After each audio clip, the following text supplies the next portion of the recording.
Political correctness. Again, another tick all over the world.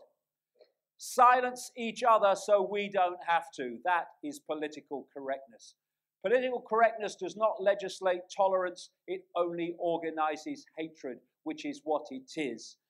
Why is it that people who say we're anti-hate always scream with hatred on their face? It's a kind of strange thing, but it's what happens. Antifa, we're anti-hate. We're anti-violence. No, we're not anti-violence. We are violent. That's right. Oh, sorry, I got that wrong. Yeah.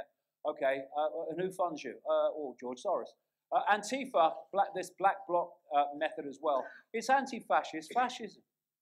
They're doing what the Nazis did. What did the Nazis do? What does any tyranny do? When it starts to get power, it burns the books. It bans the meetings. It stops the circulation of any information that's challenging it and exposing it. And we've got to such a crazy situation now of inversion, where people who call themselves progressive, which is supposed to be liberal, it isn't, they are using the same methods as the Nazis to silence people they don't agree with. And they're so far up their own arse without a torch, they cannot see it. Antifa, the elite's proxy army to destroy your freedom. No hate, face of hate, stooges of the elite, slaves fighting slaves for the slave owners. And this political correctness, this was simply George Orwell's Newspeak in 1984. Newspeak, a controlled language as a tool to limit freedom of thought and concepts that pose a threat to the regime, such as freedom, self-expression, individuality, and peace. He talked about old speak, which were words that had the ability to articulate detail, to express your thoughts and your opinions in detail, which our language has had.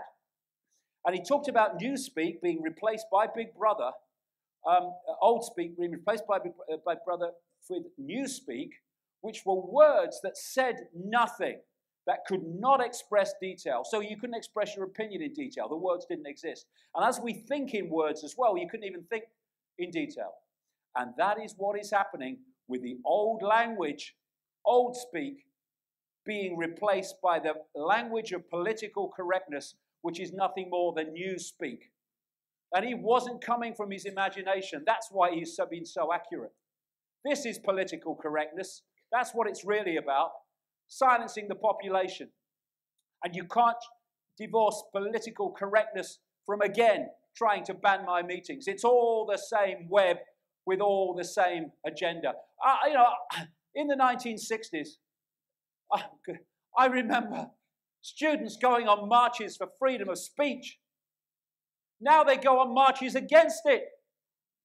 It's unbelievable. And what is happening is they are, if you look at what's happening in America, they are connecting in the public mind, because connecting concepts to create a perception of those concepts is very, very powerful.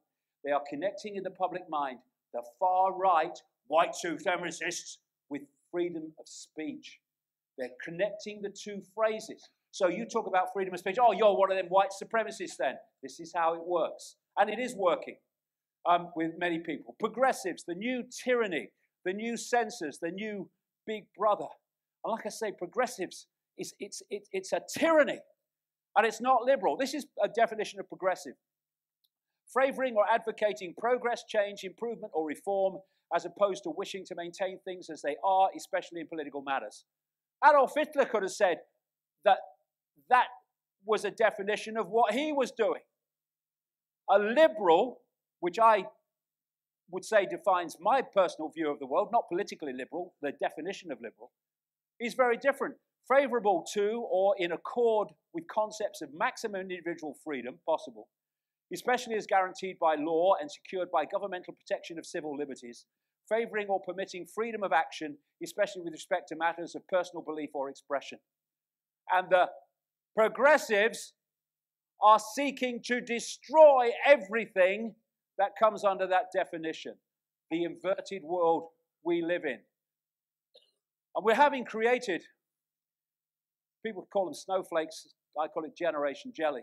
And I've got great respect for young people who've come through this massive mind program. This is the most perceptually attacked and assaulted generation, certainly in modern history, en masse. And to come through that, and to come through this shite, and still be able to think for yourself and see through it, it's a very, very, it just shows the power of consciousness over program. But so many are falling for this program, where you can't do anything. You have to have a safe space. No one can have an opinion around you that's different to yours. And when you get people into that mode, where they're frightened of their own shadow and terrified of another opinion, they give their power away to those they think will protect them, which is what this mind game is all about.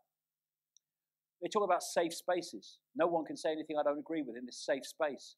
Deplatforming people, absolutely off the pages of Orwell, where they ban speakers in universities who say things that are different to the accepted norm. And it's incredible. The juvenile, childlike nature of so many university campuses and colleges around the world.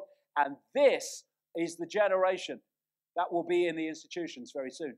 And that's why they're developing them. Look at this one. Mini police state. Students' union employs safe space marshals to control debates. You're having a debate. No, you can't say that. This is where we are now, and it's happening so fast. These are some Generation Jelly who said they were literally traumatized by seeing Trump 2016 written in chalk on the pavement. In universities, they're having these things called trigger warnings, where they're warning you that something's going to be said that might upset you. They're having trigger warnings at this Scottish university in the theological course that the crucifixion's coming up. But it might upset you. Well, I would have thought you'd have heard of it before if you were having a theological course. I would have thought so. Morning, Vicar. That was a nice sermon. But you stopped just before the crucifixion. Oh, crucifixion? Oh no, there was a trigger warning. Don't know anything about it. Well, this is a good one. When I was in Australia, I saw this. Political correctness goes beyond insane at the public school that just banned applause. A public school in Sydney has banned applause and cheering in order to avoid offending people who are sensitive to noise. Instead of clapping and cheering, it will now be acceptable.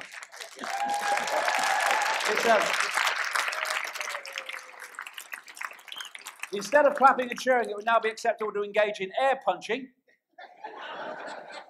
and to pull excited faces. And students will even be allowed, and parents will be allowed to wriggle on the spot. No, I'm not making this up, the writer said. You don't have to today. You don't have to. And while real oppression is going on, where are they? We've got a meeting. This is the new fascism run by anti-fascists. Political correctness is fascism pretending to be manners. That's exactly what it is. And it's not about diversity. It's about destroying diversity, inversion. And of course, political correctness means you fall into label. You fall into label consciousness, which is identity politics, which no longer says, I want what's fair and just for everybody. You say, I only want what suits me. That's identity politics.